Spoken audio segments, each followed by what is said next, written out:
Thank you guys so much for joining us today. We know that there are awesome sessions going on throughout the next few days, and we're really excited to be here with you for the next hour or so. My name is Lauren Sands, a product consultant based in the New York City office of LinkedIn, and I'm joined on stage today with my good friend, partner in crime at LinkedIn, Anastasia Milgram. Hi everyone, I am Anastasia. I am a senior global account analyst at LinkedIn, also based in New York. And we are also thrilled to be joined today by three talent acquisition leaders here in the front row, the whole front row. So I'd like to introduce Gerard Owen from Verizon, Brian Rice from Stryker, and James Riding from NBC Universal. Give them a hand. They will be joining us up on stage in a little bit, but first we wanted to go through the agenda for the next hour. So we are going to start the hour talking about how candidates make decisions about where to work and how this has changed with new media, with social media. Then we're going to talk about how source of hire measurement needs to evolve to keep up with this change in the new media landscape.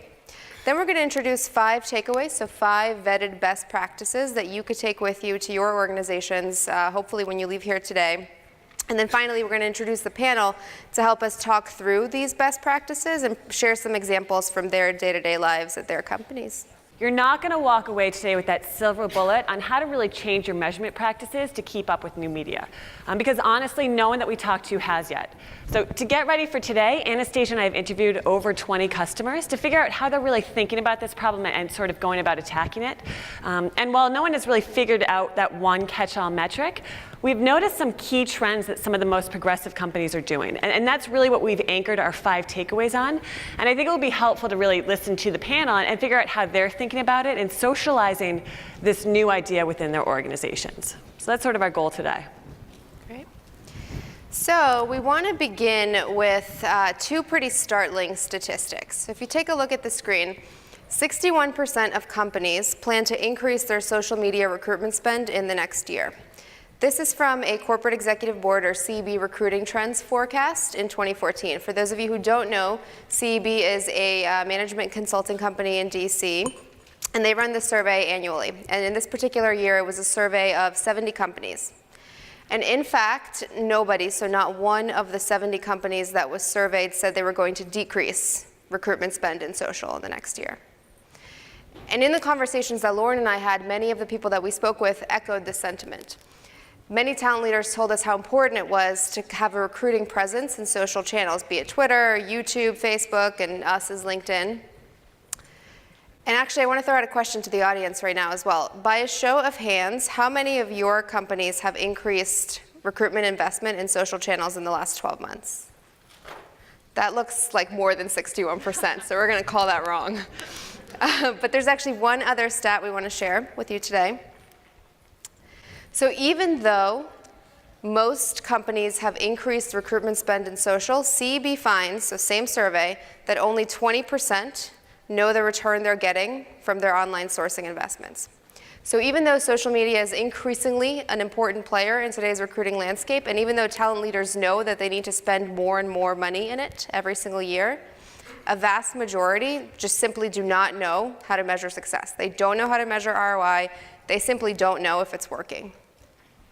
And that is a really, really hard problem to have. And this is one that I think every one of the 20 conversations we had, somebody voiced something about this. You know you need to spend more, you know you need to be in all these different places, and yet there's no clear metric that tells you whether or not you're successful. And that becomes an even bigger pain point, an even bigger problem as you try to defend your spend every single year to your senior leadership to prove that everything that you're doing is working and that you need more and more budget for it year after year. So really the question then becomes why? Why is it that measurement in social media is so difficult? And why is it that nobody has figured it out yet? And the overarching idea that we believe gets to the root of why measurement in social media is so hard is this statement right here. So the way people make decisions has dramatically changed with new media. There is a lot more information out there in a lot of different places. People are far more educated, sometimes too educated, before they make any decision, and as a result, it is really difficult to measure the true conversion point. To better understand this, we're actually going to take a step back. This is not something that just happens in the recruitment landscape. This is something that happens all the time in our day-to-day lives. So to really hone in on why this is happening and how this is playing out, we're going to turn to a situation that I'm sure you all experience on a regular basis. So think about a purchase that you recently made. In my case, I recently bought a camera. It was a Nikon, not this particular Nikon, but it was a Nikon.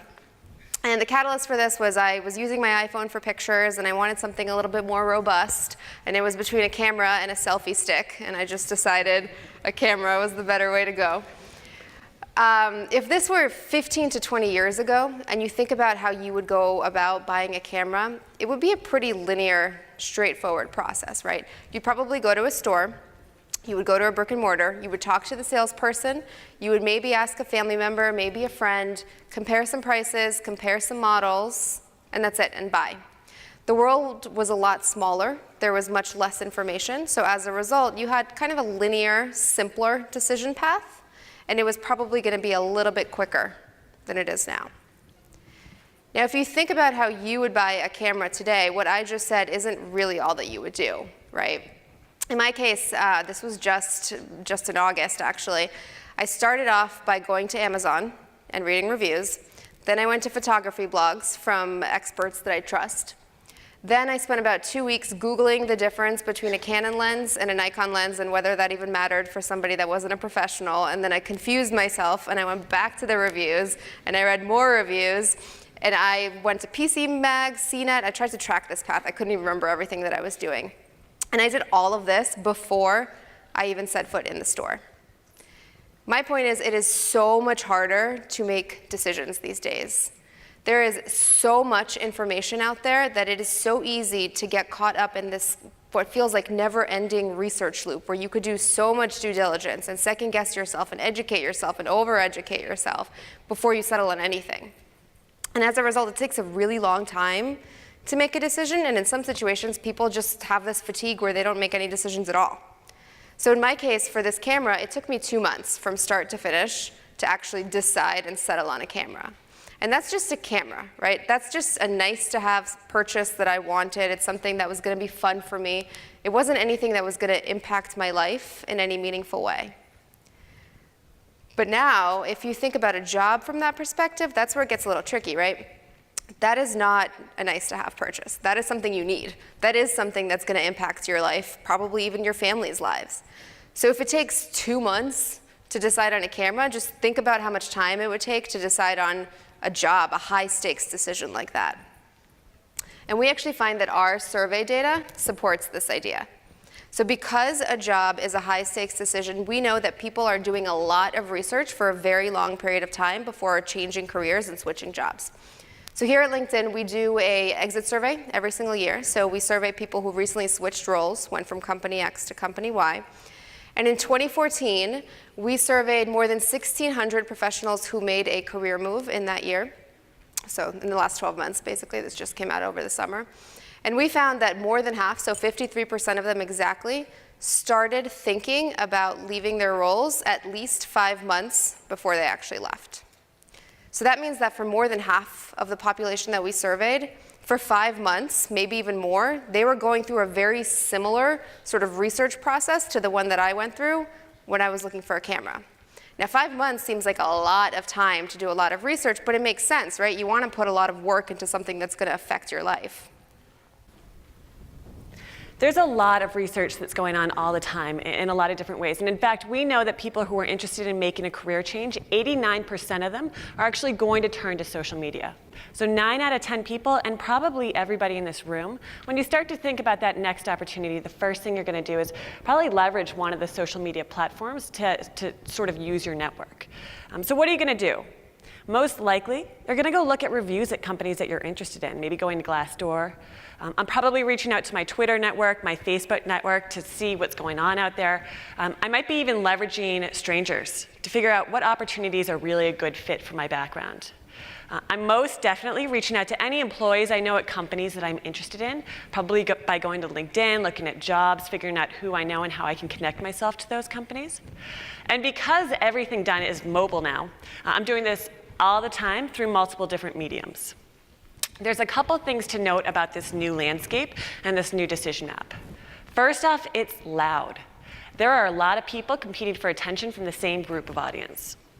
On top of that, as employers, there's very little control now in the message that you want to come across. So before, it was that you really could contain the message that you wanted potential employees to see, and now it's sort of a free-for-all. But I think most importantly, it is nearly impossible to easily measure all of those different points of influence that are potentially going to convert someone from being interested to actually going into your applicant tracking system and applying for a job. So there's a lot going on. And as I mentioned at the beginning, there's not one catch-all metric. We would love it if there were. I'm sure you would too, and we probably wouldn't be here today. But at this point, there's not anything. But at the same time, it's easy for us to come up here and say, all right, you're doing it wrong, but you still need something, right? You need to look at something when you look at how everything worked out this year, when you're defending spend for next year, to really see the success. So that said, we want to kind of go through these key metrics and learnings. Maybe not all will be a good fit for you, but if you can take one or two away and at least change the mindset within your organizations, that's really our goal. And I think it will be really helpful to bring the three gentlemen up and really talk through that as well. So our first key learning really goes back to that camera example. So in Anastasia's case, and by the way, I feel like I should have a camera because I was through it with her and I had to listen to it all the time. Or a selfie stick, really long selfie stick. In Anastasia's camera example, she did all of this research, 2 months worth. She was going everywhere. She was really sort of stuck in that cycle. And she finally landed on which camera she wanted to purchase. And by the time it actually got to that point, she knew the good, the bad, the ugly. And she physically went into a store to buy the camera. She didn't even talk to anybody who worked at the store. She just needed it that day. From an ROI perspective, the store is getting all of the credit, but really the store had nothing to do with it. This same process is playing out all the time now in the talent acquisition space. So oftentimes that 5 months, which is average, for a lot of people it's a lot longer, right? That 5 months, people are doing the research. They're figuring out which company they want to work for, what job is a good fit for them. They're doing all of this. And then they go to your applicant tracking system to apply. The way it currently stands for a lot of the companies we talk to, it's still that drop-down, which candidates we know don't put much thought into it, and it's typically that last click that got them to the ATS, which isn't really that whole story. So our first key takeaway, stop relying on source of hire in isolation, because with new media, it's not in isolation anymore. There's a lot of moving pieces. Start socializing within your organization that it has to change. And I think the examples that we're going to give today, we're going to ask Gerard at Verizon some of the things that he did to really get that ball rolling. It's going to help you sort of think about it in a different way. So our next key takeaway is something we call return on objective, or ROO. So instead of trying to measure the return that you're getting from a general investment in social media, or ROI, what the best companies are doing is trying to measure success according to specific objectives or specific goals. Now that makes sense, right? Metrics only tell you if you're successful at something. They don't actually tell you what it is that you're trying to be successful at. So it's important first to figure out what your goals actually are.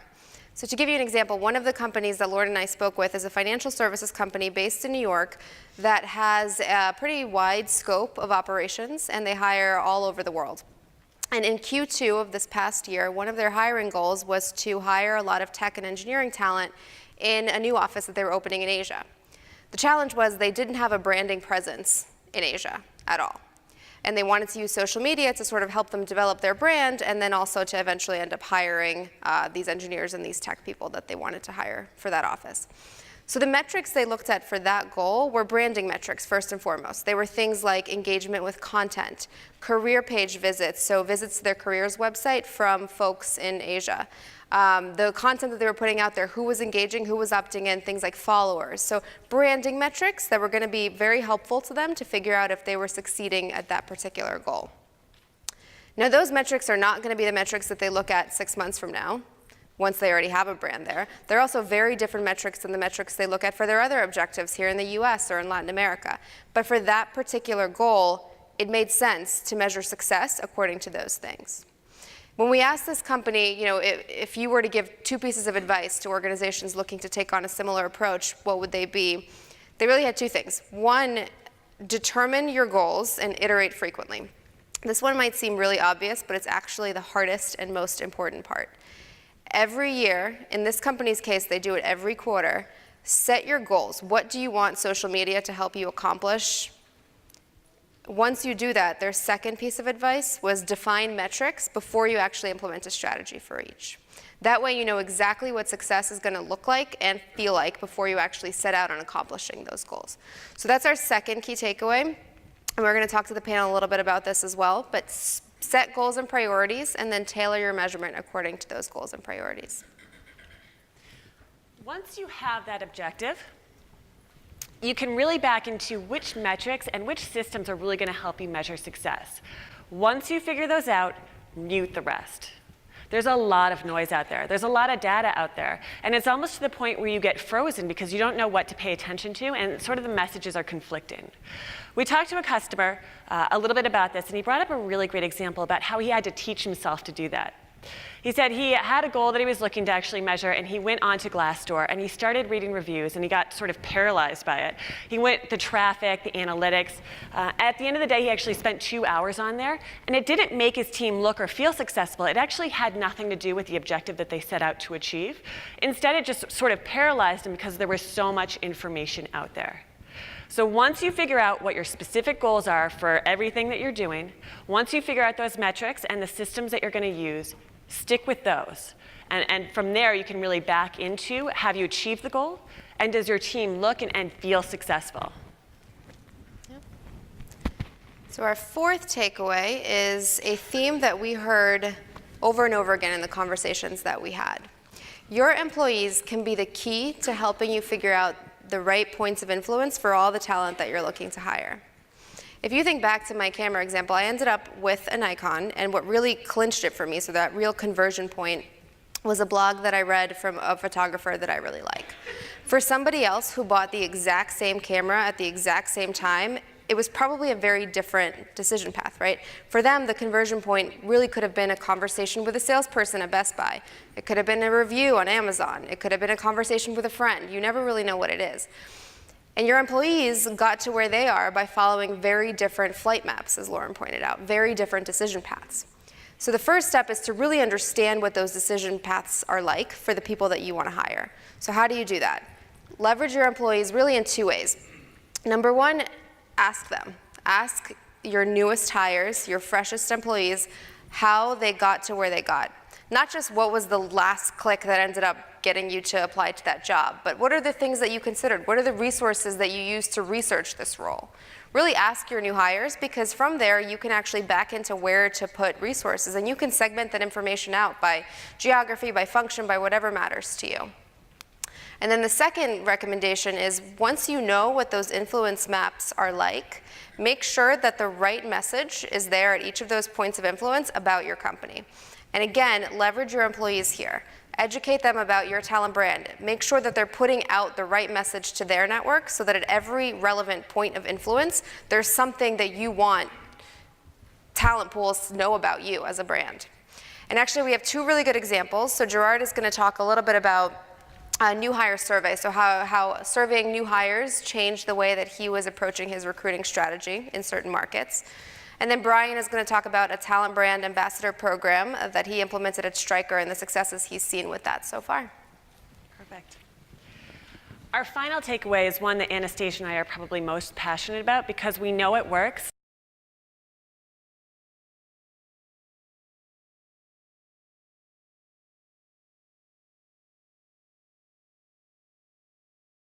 Job boards, LinkedIn, your ATS, you probably have on-site data teams that are maybe pulling information, maybe even agencies. And a lot of these data points, you know, don't really clearly match up. So if you can actually have someone who really owns measurement, someone who loves data, someone who understands recruitment, and more importantly, probably recruitment branding, and someone who can put all of these different data points together from all of your different systems to create a story that you can socialize internally is absolutely critical. And we're going to talk to the panel to wrap it up about what the success profile of this person really looks like and what you should look like when you're sort of interviewing and looking for people in that particular role. At this point, we'd love to welcome you guys up. Woohoo! Woohoo! We're going to go and keep the key takeaways on the screen because, again, everything is sort of anchored in the things that we've talked about today. But I want to pause before we start barraging them with questions and just say, again, there's not one key takeaway, but if you could take away one or two that's going to help you be better and more efficient at your job and to help you sort of socialize this, it will be ideal. All right.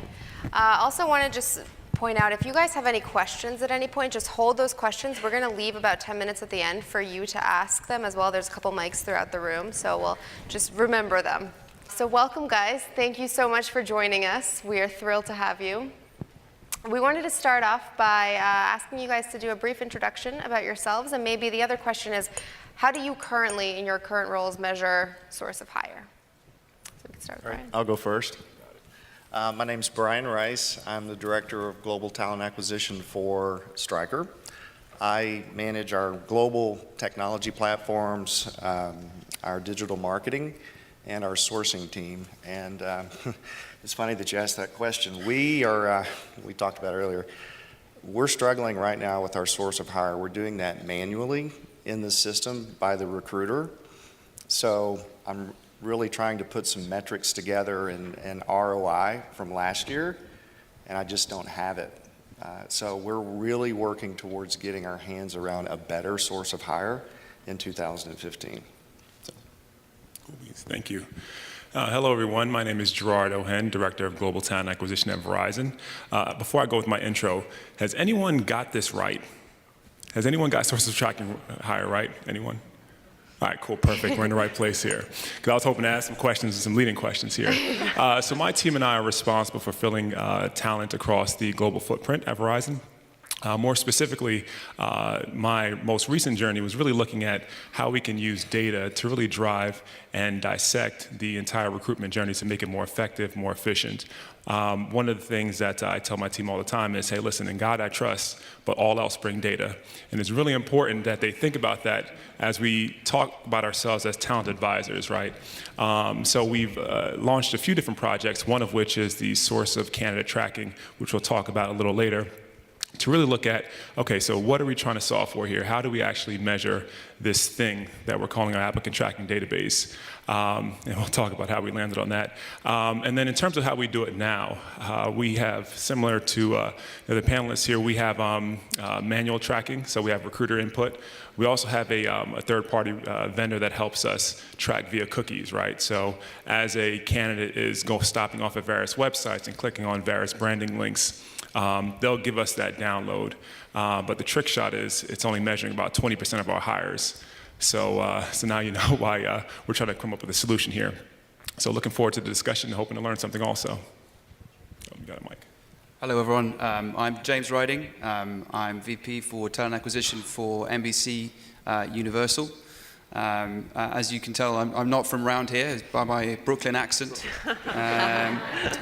Around about 2 years ago, NBC Universal Talent Acquisition went through a transformation. We looked at our people, we looked at our processes, and we looked at our technology. And one of the things that we did is we re-examined how we look at source of hire. And like of the other distinguished panelists here, we don't have all of the answers, but we do measure it 3 different ways, and we triangulate between those 3 different ways. We ask the candidates where they got the idea from to apply for us. We ask our recruiters, some of whom are here today, who I'm very proud of, where they found the candidates or where the candidates came from, and we have Google Analytics embedded in our site as well. So we look at those 3 different sets of data, and we triangulate between these 3 sets of data. What's interesting is that we thought they were going to completely disagree with one another, but they actually correspond with one another. So that was a bit of a surprise in that we kind of thought it was all going to be terribly wrong, but it actually went relatively right. So that's our story on source of hire. Perfect. Perfect. So I'm going to go back to the buckets, if you will. We talked a lot about the decision journey and how it's changed for job seekers and how there are many different influence points that really go into converting someone from an applicant to, or from interested to an applicant. Gerard, we know that Verizon is really in that process of revamping source of hire. I'd love to talk a little bit more about the project that you're undertaking and really what prompted you to start thinking about it in a different way. Sure, Lauren. So what prompted it? It's I'm never going to forget this. So every year as we're defending our budget and going to the finance team to get more dollars for media and tools, I would always go back and say, hey, you know, we need more money because we're going to be hiring more people. And they say, whatever, do more with less, right? And then I went back to our media team and I said, hey, you know, we need to figure out a way to track this more effectively. So bring me all the data that you have. We have, you know, millions of folks in our database. You know, how can we track this thing? How can we actually come up with the ROI model? And they came back with a very lovely slide, several slides about, you know, they dissected our entire funnel. You know, this percentage comes from this job board, this percentage comes from that job board, all the way down the line. But there was a small little in fine print at the bottom of the slide. It said, hey, but we can only track 20% of your hires. So I'm thinking to myself, that's not good enough, right? No. At all, right? That's like me going to a mechanic and saying, hey, you know, when is my car going to be ready? And they said, well, there's a 20% chance that we'll actually have it on time or that we'll actually fix it. So we really try to deconstruct that, and that prompted us to look a little deeper into it. And what we began to do was we said, okay, we embarked on a Greenbelt project through the Lean Six Sigma, and we said, you know, one, how are we currently tracking it? So like I mentioned before, the recruiter interaction, candidate self-selection, which by the way, what we found was around 50% inaccurate because they just chose the first item on the drop-down. But then again, the application process was about 45 minutes, so they were just trying to get through that piece, right? That's a whole nother conversation, right? And then we got into, okay, so once we figure out, you know, how we're tracking it currently, what's the best way to track it, and where our current funnel, where is it coming from? And we had some aha moments, right? We realized like that there's not one single source, as the team mentioned earlier, and we narrowed it down to essentially 3 different pathways or 3 different touch points. One, you know, and these are the questions that we're currently exploring. You know, what was the point that attracted you to Verizon? That's number 1. Number 2 is, what actually influenced you to consider a career at Verizon? Number 3, what's the medium or the conduit that you chose as a candidate to actually apply? And then from that information, we're able to garner a ton of insight into, you know, consumer behavior or customer behavior or candidate behavior. We're able to make better hiring decisions. We're able to make better purchasing decisions. We're even able to really build a more targeted strategy around recruiting. For example, if we're looking for a Java developer in New Jersey, that approach is going to be very different than looking for a Java developer in the Silicon Valley or down in Florida. So we're able to use this data to actually target our recruitment approach. And that's where we are now. We still have a long way to go, but we are looking at different tools. And where we're landing, we're about 60% there. Where we've landed so far is essentially, it's going to be a blended approach. Some of it will be through our system, where it'll track the candidate activity through their cookies. Others, it might be a recruiter entry or the candidate. So it's going to be a blended approach, but the punchline is it has to be intuitive and it has to be fast, right? So that's where we are right now. Okay, great. Perfect. So our next takeaway talked about the idea that metrics tell you whether or not you've achieved a goal, not what the goal actually is. So for example, if you have a branding need, success is going to look and feel very different from an urgent hiring need that you might need to fill. So Brian, I'm going to pick on you for first. If you look at different metrics for different goals, how do you socialize to your company's leadership, your company's executives, that not every objective is going to have the same metric of success? That's a good question. We, at the beginning of this year, we had our CEO get his Glassdoor ranking, and it came in, I think, at around a 90, and he was not aware that he was going to get a ranking there. And all of a sudden, that became very important to everyone in talent acquisition, including myself, because that he was being ranked. The good thing is that he was in the top 1%. My boss challenged me to keep us, or him, in the top 1%. So, though when you say goals and metrics, LinkedIn has a talent brand index that we watch and we work towards definitely keeping that average up to our competitors. I think for me, those are the two that I can go to my senior talent acquisition leadership and say, I can move the needle here. Also, we added about 65,000 followers this year, and that was a goal of ours as well. So from a social perspective, growing your pipeline, growing your followers, we put a metric around it. Got it. Makes sense. Great. And do either of you have a different way of sort of socializing to your executive leadership? Yeah, I think what's interesting is, in terms of getting leaders involved with the conversation, I mean, two things. First of all, not thinking about source of hire in isolation is important. I think that people have started to become, it's not about where you found out about it, it's about engaging in the conversation. And increasingly, being part of that conversation is the way to win at that. So one of the things that we do is we have a dialogue. We have Tech Talk Tuesdays and we have Ask the Expert Wednesdays. And during those tweets, talks, we talk directly to people who want to follow us, to our followers. And we actually get senior executives involved in that. And now, when you say to a senior executive, do you want to tweet on behalf of us and do you want to get involved in the conversation? Initially they say, not sure about that. And then you say, do you want to talk to a room full of 25,000 people about what you're doing in your business? And they say, yeah, that's interesting. And you say, well, actually, that's exactly what we're talking about. You know, if you've got 25,000 followers on Twitter, as we have, then you're talking to an awful lot of people, and you're actually really getting both your personal brand out there and your company brand out there. And not only that, you're actually, if you're answering questions, you're talking about the things that people really care about, and you're being authentic. So it certainly piques the executive's interest if you frame the question in that way. Great. So for the third takeaway, we talked about not getting distracted by the noise. So there's a lot of data points out there. Gerard, can you talk a little bit about what you figure out what to focus on and sort of the process that goes on behind with that?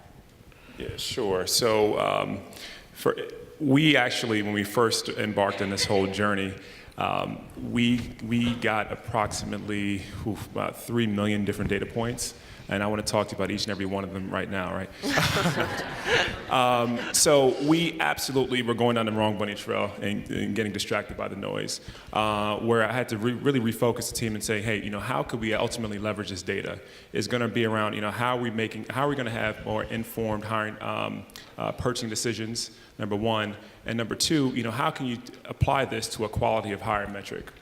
And also another thing that we're currently working on in that same vein is looking at our search engine optimization rankings. So when a person is on Google or on Indeed or wherever search that they're using, where do we rank, right? Are we in the top 5, top 10, so on and so forth? So we're really looking at that as a focal point.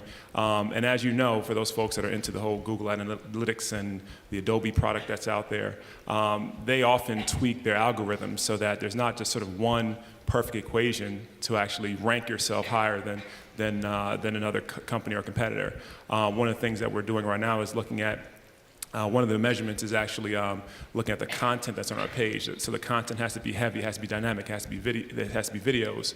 You have to have multiple links sort of on your page and then embedded in other pages that are of value. So those are some of the things that we look at from a search engine optimization standpoint, quality of hire. We really draw from the notion that, once we figure out where the person came from, what's their journey as an employee? Did they stick? What was their stick rate? And then ultimately, at the end of the day, the philosophy that we subscribe to is that every day that a role is open, as a business, we're losing money. So how can we actually use social media along with the other channels to truly decrease our time to fill as a business measurement? And that then, we can then turn that into investment when we go back to the business and say, hey, can you either invest in this specific strategy for your needs, or overall, hey, can you invest in talent acquisition as we're building out our 2015, 2016 plans? So it is a few different pieces there, but those are a couple. That's great. The other thing I think, when you're thinking about what to measure, it's all very well thinking about the kind of traditional measures, and source of hire is one which is informative, but I think the most important thing to think about is why are you measuring anything and what are you trying to achieve in the first place?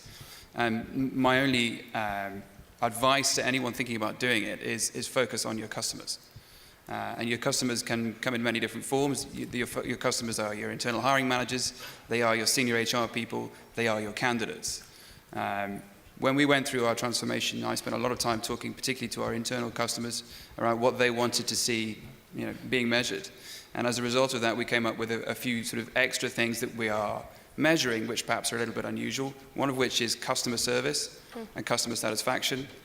So after every single rec is closed, we have our fantastic ops team has automated an email, not only that automatically closes the rec and automatically sends the hiring manager an email saying your person is hired, it also sends them a survey which says, what was your experience like? How fast was it? What was the communication like? How would you rate it overall? And that's given us really useful data about how we can improve.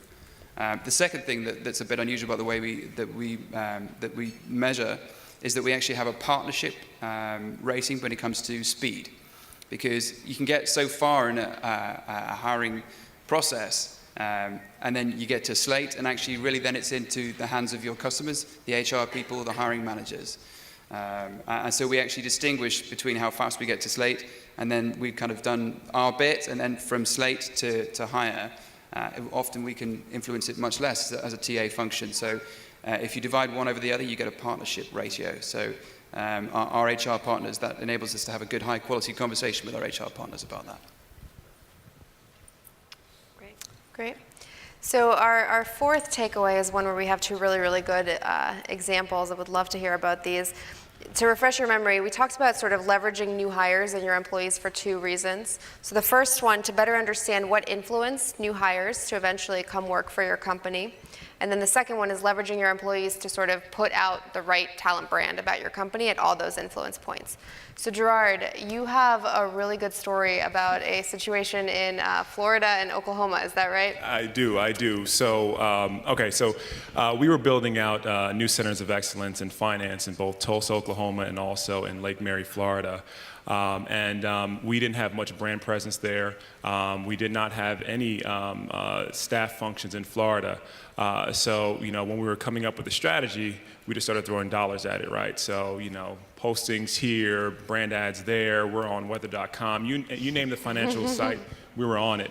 And we were getting some pretty good pull-through, right? We were getting some good branding out there. We also did a couple of events that allowed us to get some unearned media, which is essentially where the media is writing articles about you, either good, bad, or indifferent. It's still, you're in the press.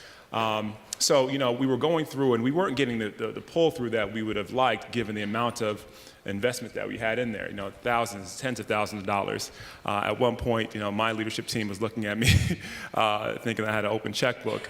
But hey, it was a new marketplace, and you had to create the splash, right? So that was a splash that the team was looking to create. So the first round, we got a couple of hires in. Then we started to get some more traction, and then I said, you know what? This doesn't add up, right? We're doing a lot in social media. We're doing a lot on all the different channels, but we're not seeing the pull-through that we truly need in these two markets. So we just started asking the employees and the new hires, how did you hear about the opportunity? How did you hear about, Verizon? And then more importantly, how do you and your friends actually search for opportunities? So it was a bit surprising, and it kind of, took me back. So they said most of the folks that we surveyed, they said that they heard about the opportunities and Verizon growing via the articles in the newspaper. I said, okay, that's fine. And then when we started asking, okay, so how would you like to hear about, how do you search for jobs in these two areas? And they said, well, in addition to the newspapers, a lot of folks in this area have a commute, so maybe you should put a billboard up. I'm thinking to myself, okay, one, it's very expensive. Two, who still does billboards, right? But you know what? Again, this is the voice of the customer, so we had to sort of validate it somehow. And then they also said, and there's this local magazine that has maybe 10 to 15,000 subscribers locally, and you have to be in those magazines.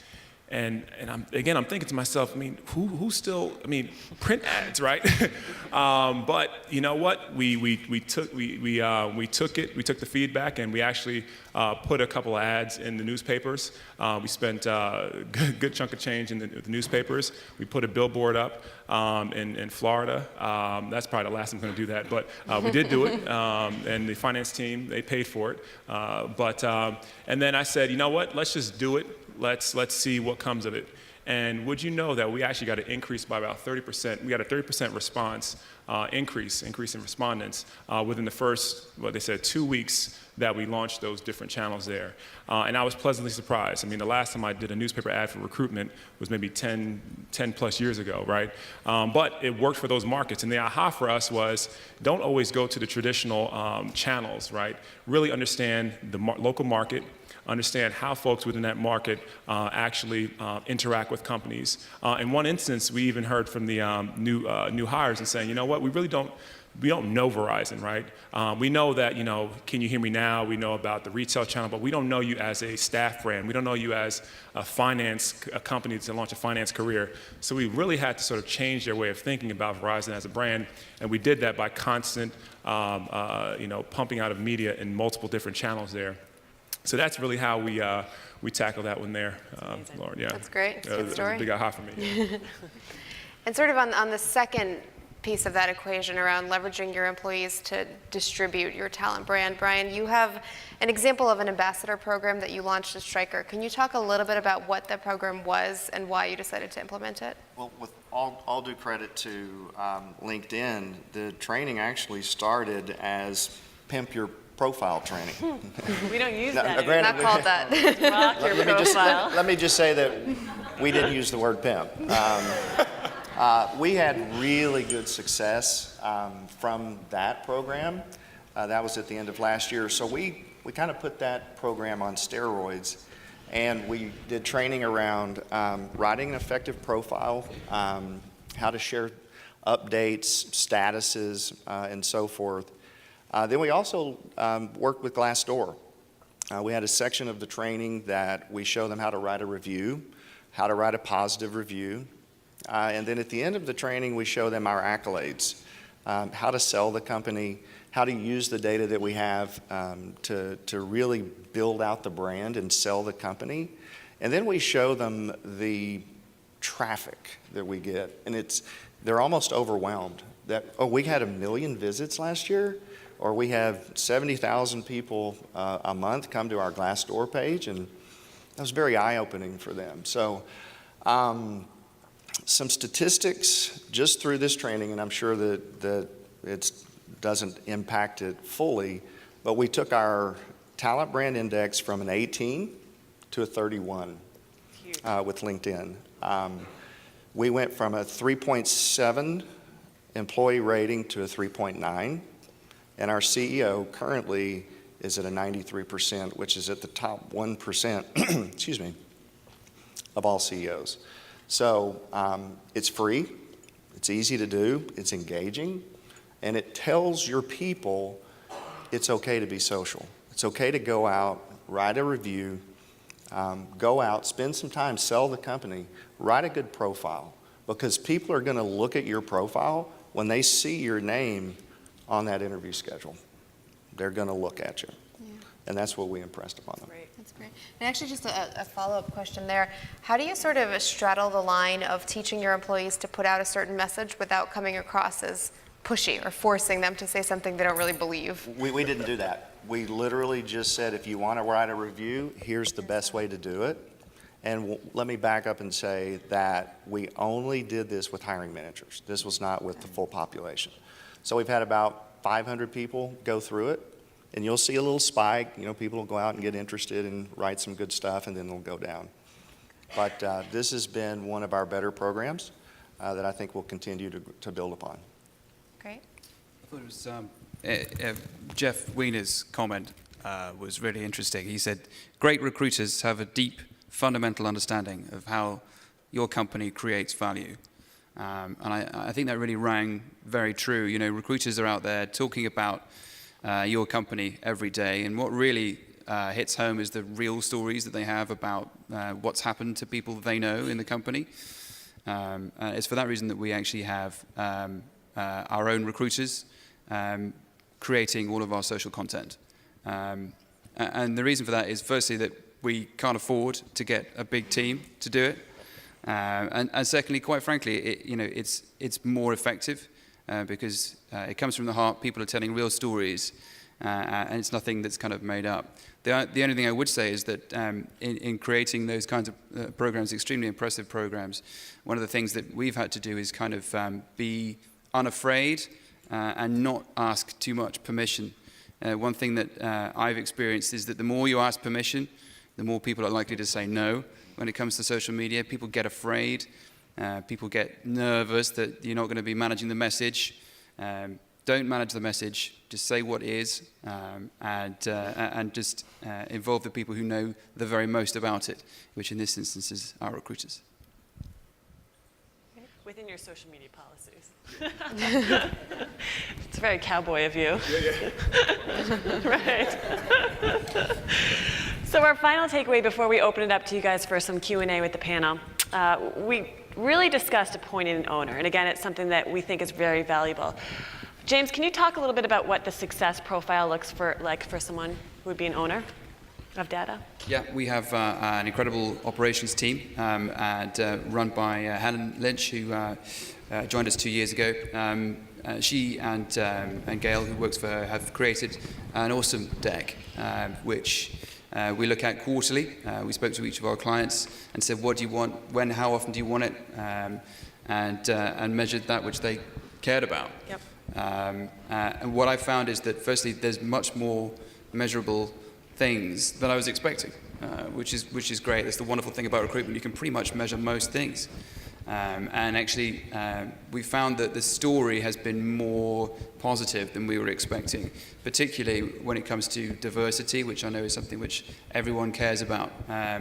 We've been able to get the kinds of data that the diversity team are now asking us for, rather than the other way around. So they've done an incredible job. Yeah, it's important to have someone who just owns measurement. Yep. Helen does much more than that, but having that degree of insight and analytics is very powerful. Definitely, definitely. And just to follow up to that, do you have any thoughts on sort of what the ideal profile of that person is? Is it a recruiting person? Is it an operations person? Is it an analyst? Is it some magical combination of all three? Sort of, is there a best practice there? Open to anyone. I think it's an analyst, just someone that knows how to take data, manipulate data, and share data. If they understand recruiting, that's good, but I think you can teach them that. Yeah. I think the analyst pieces or the route is the way to go. Got it. I think, like everything, you have to draw the line or mark the balance between commercial and compliant. Just to reassure you that I'm not a complete cowboy. I think that is the key to it, having that, managing that dichotomy, because the ideal person in talent acquisition operations understands how to make things better for recruiters, because if they can make things better for recruiters and stay compliant, then everybody wins. The candidate wins, the hiring manager wins, and of course the recruiter wins. So, the system will be up to date. You will be compliant. We're OFCCP compliant, and that's great. Yeah, you had to put that plug in there, right? We're compliant. Really compliant. Just to piggyback a little bit, we do have an ops person who's responsible for our measurements, and we'll be continuing to look at our data. They're actually doing this, I would say, about a quarter of the time. They're doing just the data and helping to influence the recruiting strategy.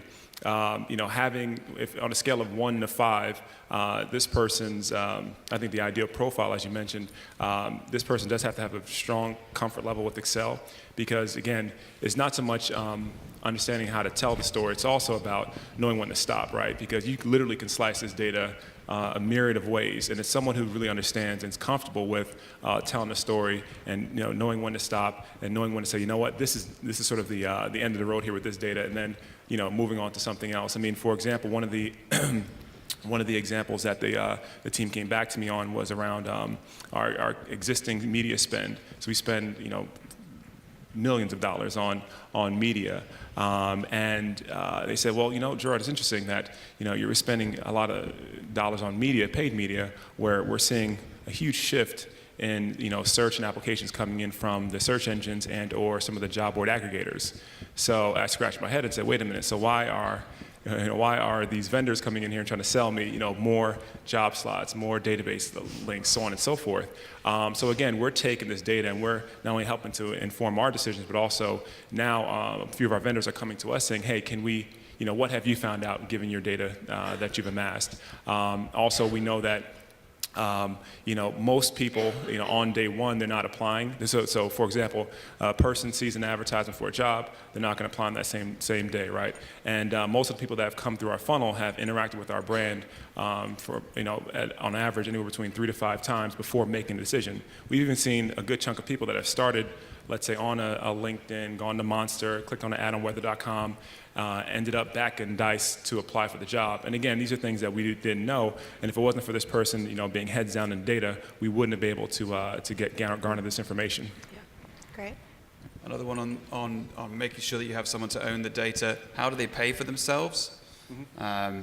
One of the things that we noticed was there was a huge overlap between one of the really big advertisers and another one of the really big advertisers.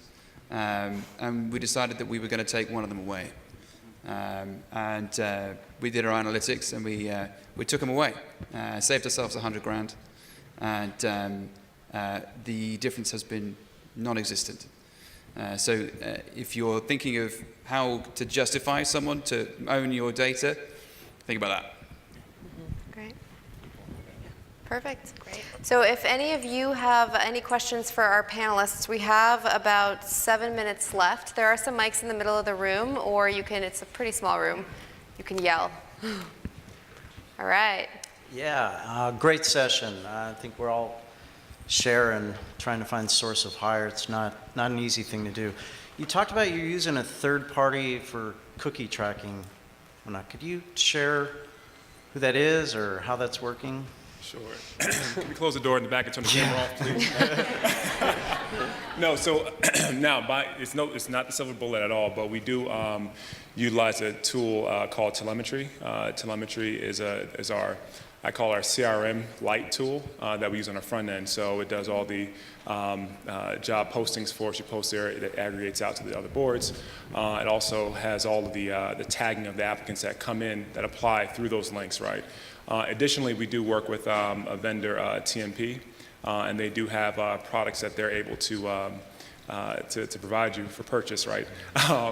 Around tracking the journey of an applicant. But again, it's very labor intensive, and it's very limited in what they actually can use. So between telemetry and some of the products that TMP has, we're able to do that. And also, we do work with, plug for LinkedIn, right? We do get a lot of data from LinkedIn around where our candidates are coming from through the LinkedIn journey. So quick shout out to the LinkedIn team. Yeah. I mean, we're looking at some of those tools as well. Some of the things that we get challenged with, we're a global company. Mm-hmm. The compliance in some countries and tracking that sort of thing. Have you run into any of those issues and check mark okay with some of the things you've been doing there? Yeah, so we have. The compliance, I think we're okay on the compliance piece, but we had to understand what's the behavior of a candidate in Manila versus the behavior of a candidate in Japan. It's very different. Mm-hmm. So that's why we came up with this notion of, okay, how do we track it on 3 different touch points? Because the source of hire, in some cases, we had candidates in certain countries that, through their natural customs, they just did not want to provide as much information as we needed, right? So we had to then, train the recruiters to say, okay, reach out, build a partnership, and then sort of, I don't say coax them, but encourage them to at least feed the information back to us, and then the recruiter would then put it into the system. But from a compliance standpoint, we haven't run into many issues, but just the way that candidates respond to our advertisements are very different in each one of our regions.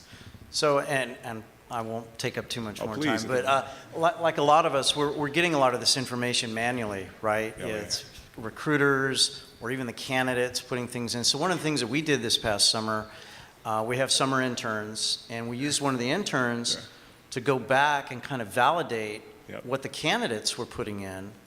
And then, like you as well, we did surveys. Yep. And the onboarding survey was another way for us to kind of validate, because we were struggling too. Is like, where are we going to put the budget next year? Where are we getting the ROI in these resources?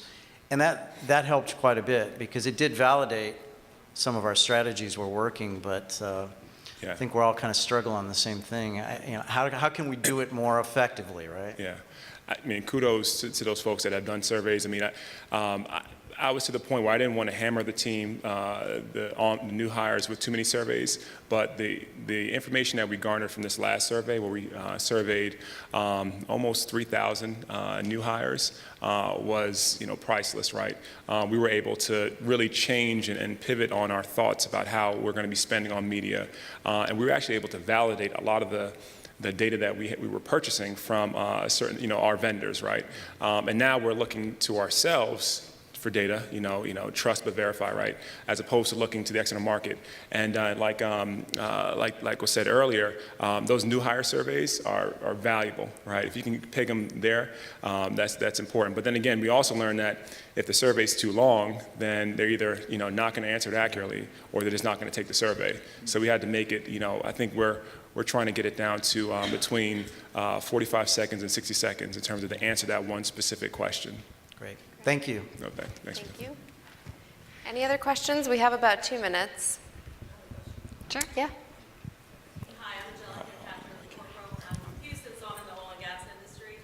So if any of you are in the oil and gas industry, we work with an aging workforce. They're currently there.